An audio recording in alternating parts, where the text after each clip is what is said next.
Bom, gente, vamos voltar a falar de política, porque a gente abriu Entre Nós aqui de hoje, repercutindo as falas do presidente Lula, que hoje fez duras críticas ao presidente do Banco Central, Roberto Campos Neto, criticou novamente o projeto que equipara o aborto de gestação acima de 22 semanas a um crime de homicídio. E a gente vai repercutir todas essas falas também do presidente Lula agora com o líder do governo no Congresso, o senador Randolfo Rodrigues, está ao vivo aqui com a gente. Senador, muito obrigada por atender o nosso convite. Já fazia tempo que a gente queria falar com o senhor sobre muitas pautas e coincidiu que foi justamente nesse dia em que o presidente deu uma entrevista. Então, obviamente que eu vou começar por esse ponto. Participam comigo da entrevista a Juliana Rosa e também o Renan Suquevicius. Boa tarde, então, mais uma vez. E eu queria começar justamente pelo ponto que mais repercutiu, senador, que foi a crítica ao presidente do Banco Central, Roberto Campos Neto. Agora, o presidente Lula questionando a isenção, a independência dele para tomar medidas, decisões monetárias no nosso país, criticando diretamente a aproximação dele ao campo bolsonarista. Eu gostaria de repercutir essa fala com o senhor e saber se alguma providência será tomada, uma vez que os petistas já falam em acionar o presidente do Banco Central, já há uma convocação para que ele fale, que ele seja chamado a falar no Congresso. O que será feito nesse aspecto? Adriana, boa tarde. Boa tarde a você, Thaís, Renan. Para mim que é uma satisfação estar na Band News conversando com todos vocês e com todos os telespectadores. Adriana, o que nós queremos do senhor Campos Neto é que cumpra o serviço do Banco Central. Nem um AI a mais, nem um AI a menos. Nós queremos é que ele atue com a independência que é dada para o Banco Central.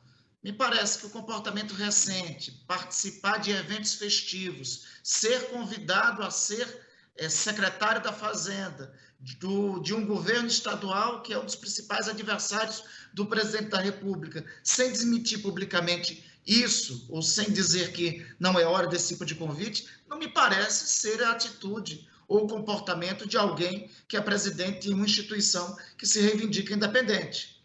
Nós queremos que o Banco Central, o Copom deve ser reunido daqui a pouco, que nós queremos, não somente do senhor presidente do Banco Central, mas de todos os demais, é que julguem a economia brasileira de acordo com os dados que tem na economia, com os dados que nós estamos tendo na economia atualmente.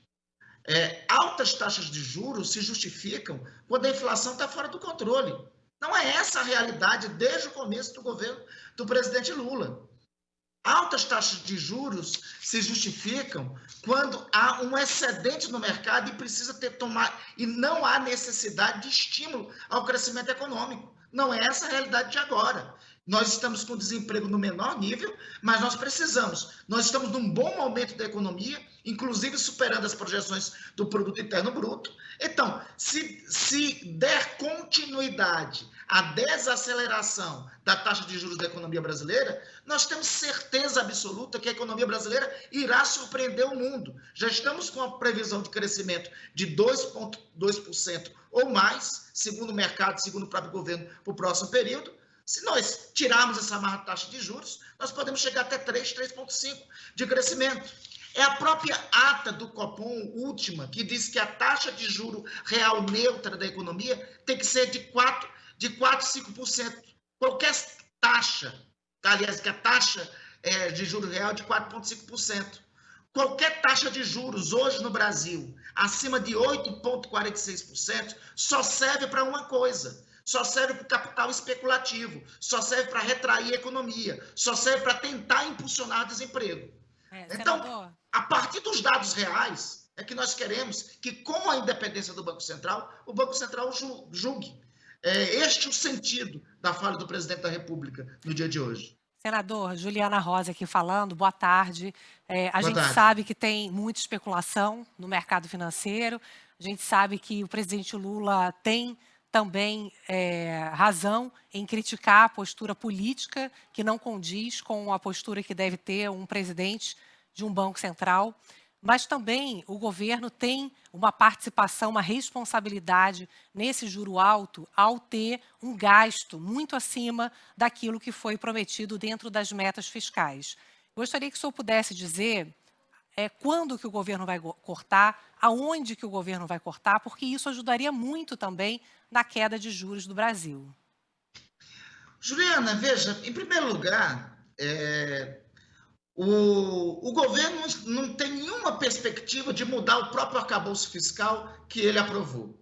O governo está com as projeções para o orçamento, para o próximo ano, dentro das metas apresentadas pelo Ministério do Planejamento, para alcançar, para manter o esforço da meta de déficit zero. O governo tem feito todo o controle de gastos possível, em todas as medidas. Aliás, recentemente o Congresso Nacional aprovou uma medida reiterando a desoneração de 17 setores da economia e ampliou essa medida, desonerando também quase 2.500 municípios do Brasil de pagamento de encargos com a Previdência Pública. Isso totaliza para o governo uma despesa de 25, 26 bilhões de reais. Diante dessa despesa criada e diante da decisão do Supremo Tribunal Federal, o que o governo fez? Editou a medida provisória para fazer a cobertura dessa despesa. Essa medida provisória foi devolvida e nós respeitamos a decisão do presidente do Congresso Nacional sobre a devolução dessa medida provisória. Mas é o governo que tem, desde o começo do ano, deixado claro e se esforçado para dizer que não vai aceitar, não vai admitir que qualquer despesa a mais não tenha a sua receita específica. Veja, o que eu estou dizendo com isso é que as despesas novas que têm sido criadas não têm sido criadas pelo governo. As despesas novas, o orçamento como foi aprovado para 2024, o governo está procurando cumpri-lo, dando para cada despesa sua receita e mantendo as suas metas de déficit. Então, não é o governo que está criando despesas. Não tem despesa nova sendo criada. Tem tido, algumas despesas têm sido apresentadas por outros poderes, notadamente essa em relação ao Congresso, e que o governo tem se esforçado para tentar, a estas, apresentar receita específica.